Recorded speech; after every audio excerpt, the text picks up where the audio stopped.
Gold trusted gold buyers. మీరు తాకట్టు పెట్టిన బంగారాన్ని విడిపించి ఈ రోజు ఉన్న మార్కెట్ ధరకు కొనబడును.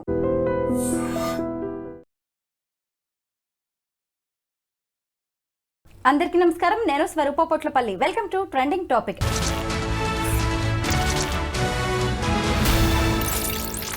ఇప్పుడు 10 గ్రాముల మేలిమి బంగారం ధర 96,000కు పైగానే ధర పలుకుతోంది.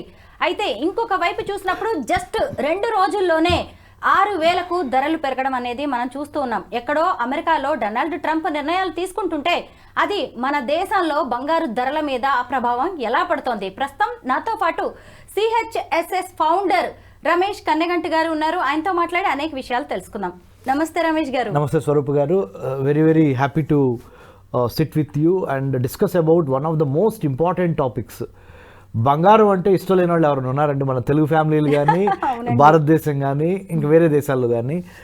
అంత చక్కటి టాపిక్ మీరు నన్ను అడుగుతున్నందుకు చాలా రోజుల తర్వాత మళ్ళీ ఐఎమ్ వెరీ హ్యాపీ మనం కూర్చున్నందుకు.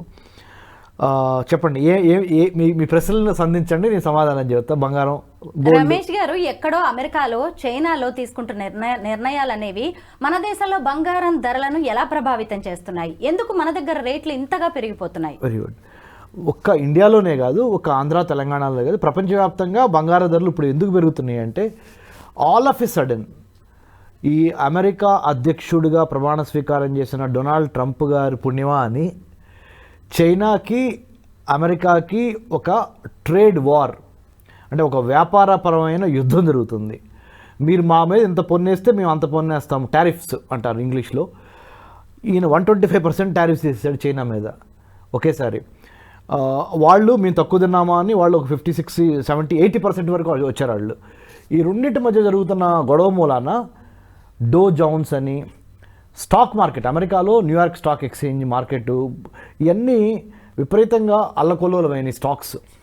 అంటే పెట్టుబడి పెట్టేవాళ్ళు, డబ్బున్న సంపన్న వర్గాలు స్టాక్స్ అండ్ షేర్స్ మీద డబ్బులు పెడతాయి కదా మేడం. ఇది డబ్బున్న సంపద వర్గాలు చేసేది. మధ్యతరగతి, దిగువ మధ్యతరగతి అంటే రిచ్ పీపుల్ కూడా చేస్తారు. ముఖ్యంగా మధ్యతరగతి వాళ్ళకి బంగారం ఏంటయ్యా అంటే అదొక జీవితం. ముఖ్యంగా ఆంధ్ర, తెలంగాణ, తమిళనాడు, మన దక్షిణ భారతదేశం, మరి ముఖ్యంగా దక్షిణ భారతదేశం, కర్ణాటక, కేరళ, ఆంధ్ర, తమిళనాడు, మన తెలంగాణ, ఈ రాష్ట్రాల్లో, ఈ 5 రాష్ట్రాల్లో బంగారము అంటే అది మనిషికి ఆక్సిజన్ ఎంతో. బంగారం ఒక మహిళకి అంత నాట్ ఓన్లీ అంటే అదొక మంచి శోభాయమానం కాదు, బట్ ఆల్సో ఆపత్కర పరిస్థితుల్లో, విపత్కర పరిస్థితుల్లో ప్రతి ఇంట్లోనూ ఏదో ఒకసారి అనుకోకుండా ఎత్తుపలాలు వస్తూ ఉంటాయి ఆర్థికంగా, మనం అనుకోకుండానే. అది హెల్త్ రీజన్ కావచ్చు, ఇంకోటి కావచ్చు. అప్పుడు మనల్ని సేవ్ చేసేది ఒక బంగారమే. అందుకనే మన ఇంట్లో మన అమ్మ కానీ, మన ఇంట్లో వాళ్ళు కానీ, మిగతా వాళ్ళు కానీ బంగారం అనగానే ప్రాణం పెడతారు ఫస్ట్. ఇదొకటి. అన్నిటికన్నా బంగారు ధర ఎందుకు పెరిగింది అని మీరు ప్రశ్న అడిగారు. కారణాలు 5 కారణాలు చెప్తాను. 5 కారణాలు ఉన్నాయి. నెంబర్ 1, అమెరికాకి చైనాకి జరుగుతున్న యుద్ధ వాతావరణం, ట్రేడ్ యుద్ధ వాతావరణం అంటే వ్యాపార పరంగా. నెంబర్ 1. Number 2, demand supply. ఎప్పుడైనా లైఫ్లో ఏదైనా సరే డిమాండ్ సప్లై సూత్రం మీద ఆధారపడి ఉంటుంది. డిమాండ్ ఎక్కువ ఉంది, సప్లై తక్కువ ఉంది, ఆటోమేటిక్గా ఏమవుద్ది, ధరలు పెరుగుతాయి. రైట్. ఇప్పుడు ప్రపంచంలో ఉన్న అందరూ ఏమనుకుంటున్నారు, చైనాకి అమెరికాకి మధ్య జరుగుతున్న యుద్ధ వాతావరణాన్ని నుంచి తప్పించుకొని రేపొద్దున విపత్కర పరిస్థితుల్లో, ఆపత్కర పరిస్థితుల్లో మనకి సోర్స్ ఆఫ్ ఎక్స్చేంజ్ ఏంటి అంటే స్టాక్స్లో పెడతామా ఏమవుద్దో తెలియదు, షేర్స్ కొంటామా ఏమవుద్దో తెలియదు. బెస్ట్ బెట్ ఏంటంటే బంగారం కొని పక్కన పెట్టండి. అందరూ ఒకేసారి బంగారం కొనాలి అనే దాని మీద మనసు మరలింది అనుకోండి, ఆటోమేటిక్గా ప్రైసెస్ రైజ్ అయిపోతాయి. సో డిమాండ్ తక్కువగా ఉంది, సప్లై ఎక్కువ కావాలి. మరి అలాంటప్పుడు ఏం చేస్తారు, ప్రైస్ పెరుగుద్ది. ఇది రెండో కారణం. మొదటి కారణము అమెరికా చైనా మధ్య జరుగుతున్న యుద్ధ వాతావరణము. రెండో కారణము డిమాండ్ సప్లైలో ఉన్న ఇంబ్యాలెన్సు. మూడో కారణం ఏంటంటే గోల్డ్ మీద ఇంట్రెస్ట్ రేట్లు తక్కువ ఉంటాయి జనరల్గా. If you when you buy gold, దాని మీద మీరు కట్టాల్సిన పన్ను కానీ ఇంట్రెస్ట్ కానీ చాలా తక్కువగా ఉంటుంది. అది మూడో కారణం. నాలుగో కారణం ఏంటంటే గవర్నమెంట్ కూడా ప్రజల్ని అప్పుడప్పుడు ఎంకరేజ్ చేస్తూ ఉంటుంది, యూ బై గోల్డ్. మన స్టేట్ బ్యాంక్ ఆఫ్ ఇండియా కానీ మిగతా ఇంపార్టెంట్ బ్యాంక్స్లో కూడా గోల్డ్ కాయిన్స్ని కొనండి, దానికి ఒక సెపరేట్ కౌంటర్, సెపరేట్ ఉద్యోగం ఉంటాడు గోల్డ్ అమ్మటానికి కానీ, గోల్డ్ లోన్ పెట్టి తీసుకోవడానికి కానీ, క్యాష్ తీసుకోవడానికి కానీ. So reserve bank of India rules ప్రకారం ఏంటంటే సర్ప్లస్ గోల్డ్ నిల్వలు ఎప్పుడు ఉండాలి? మంచి ప్రశ్న వేశారు స్వరూప్ గారు. మన తెలంగాణ బిడ్డ స్వర్గీయ పివి నరసింహారావు గారు ప్రధానమంత్రిగా ఉన్నప్పుడు మన దేశం దివాళా తీసే పరిస్థితుల్లోకి వచ్చింది. 1991లో సంకీర్ణ ప్రభుత్వం సమయంలో భారతదేశాన్ని కాపాడింది ఏంటో తెలుసా? గోల్డ్. మన ఖజానా నిల్వలు, మన బంగారు ఖజానా నిల్వలు చూసే వరల్డ్ బ్యాంకు IMF లోన్ ఇచ్చింది. విచ్చలవిడిగా ఖర్చు పెట్టకుండా బంగారు రూపంలో ఉన్నదాన్ని మనము ప్రపంచ బ్యాంకుకి IMFకి చెప్పగలిగాం, ఇగో మా దగ్గర ఇన్ని గోల్డ్ స్టాక్స్ ఉన్నాయి, రిజర్వ్స్ ఉన్నాయని. దాన్ని బట్టి మనకు లోన్స్ వచ్చినాయి. చిన్న ఉదాహరణ చెప్పా కాంటెక్స్ట్లో. సో ఒకటి అమెరికా చైనా వారు, 2 డిమాండ్ సప్లై మధ్య ఉన్న ఇంబ్యాలెన్స్ అంటారు ఇంగ్లీషు, తెలుగులో చెప్పాలంటే కింద పైన అవుతాము డిమాండ్ సప్లై. 3వది ప్రపంచ geopolitical geostrategic realities, తెలుగులో చెప్పాలంటే భౌగోళిక, సైద్ధాంతిక, రాజకీయ, మిలిటరీ పరమైన గొడవలు ఏవైతే జరుగుతున్నాయో, ఇజ్రాయెల్ పాలస్తీనా గొడవ ఒకవైపు, చైనా తైవాన్ గొడవ ఒకవైపు, అమెరికా చైనా మధ్య డైరెక్ట్ ఫైటు, తర్వాత ట్రంప్ విధానాలు 100 ఎగ్జిక్యూటివ్ ఆర్డర్స్ తీసుకొచ్చి ప్రపంచాన్ని కుదిపేస్తున్నాడు. ఇమ్మిగ్రేషన్ అని, స్టూడెంట్ వీసా అని, అదని ఇదని గందరగోళంగా ఉంది యాక్చువల్గా చెప్పాలంటే. ఇలాంటి పరిస్థితుల్లో రేపొద్దున నా పరిస్థితి ఏంటి అని ప్రతి కుటుంబం ఆలోచించింది. ఎందుకురా బాబు, ఎంతైనా సరే ఇప్పుడు 96,000 చదువుతున్నారు, 10 గ్రాములు అంతే కదా మేడం మీరు చెప్పింది, 10 గ్రాములు 96,000 చదువుతున్నారు. 2011లో 10 గ్రాములు ఎంతో తెలుసా? 38,000 2011లో. 2019 వచ్చేసరికి 40,000 వరకు, 50,000 వరకు ఉంది. 2022కి వచ్చేసరికి, అంటే ఒక 2 years బ్యాక్, 3 years బ్యాక్ కిందకి వచ్చేసరికి 60,000 ప్లస్ ఉంది. ఈ 2 yearsలో 2023 మే నుంచి 2025 మేకి ఆల్మోస్ట్ 62,000-63,000 ఉన్నది ఇవాళ 96,000కి వచ్చింది మీ మాటల్లోనే. అంటే 30,000 పైగా పెరిగిపోయింది. ఎందుకు అంటే ఎప్పుడైతే ప్రపంచంలో ఈ యొక్క విపత్కర ఆపత్కర పరిస్థితులు పెరుగుతున్నాయో, అంటే డిజాస్టర్స్ పెరుగుతున్నాయో, అది ఎర్త్క్వేక్ కావచ్చు, లేకపోతే జనాలు సృష్టించిన గొడవలు కావచ్చు, అది రాజకీయంగానే ఆర్థికమైన గొడవ, లేకపోతే వేరే వేరే కారణాలు ఏవైనా సరే, తగాదాలు, యుద్ధాలు మనిషికి ఏం చేస్తుందంటే, ఇలాంటి పరిస్థితులు వస్తే రేపొద్దున నాకు ఇల్లు గడవాలన్నా, ఇంట్లో అవసరాలు గడవాలన్నా, పిల్లలకి ఫీజు కట్టాలన్నా, లేకపోతే మెడికల్ ఎక్స్పెన్సెస్ అన్నా, ఇంకేదైనా సరే gold is the best investment అనే ఇది లాస్ట్ కారణం. ఇంకొకటి ఉంది మేడం. లాస్ట్ కారణం ఏంటంటే డిమాండ్ సప్లై, అమెరికా చైనా తక్కువ గోల్డ్ మీద తక్కువ ఇంట్రెస్ట్ ఉండటంతో పాటు గవర్నమెంట్ పాలసీలు కూడా గోల్డ్ని కొనాలని ఎంకరేజ్ చేయడంతో పాటు ఇంకొక పాలసీ ఏంటంటే మనకి సాంస్కృతికంగా, సాంఘికంగా బంగారాన్ని నిజంగానే మనం గుండెల్లో పెట్టుకొని చూసుకుంటాం. ముఖ్యంగా ఆసియా ఖండంలో బంగారం అంటే అది గుండెల్లో పెట్టుకొని చూసుకునే ఒక వస్తువు. ఎవరికైనా సరే చిన్నవాళ్ళు, దానికి కుల, మత, ప్రాంత భేదాలు లేవు, లింగ భేదాలు లేవు, ఉన్నోడు లేనోడు కూడా లేదు. సో బంగారం అంత ప్రెషియస్ మెటల్.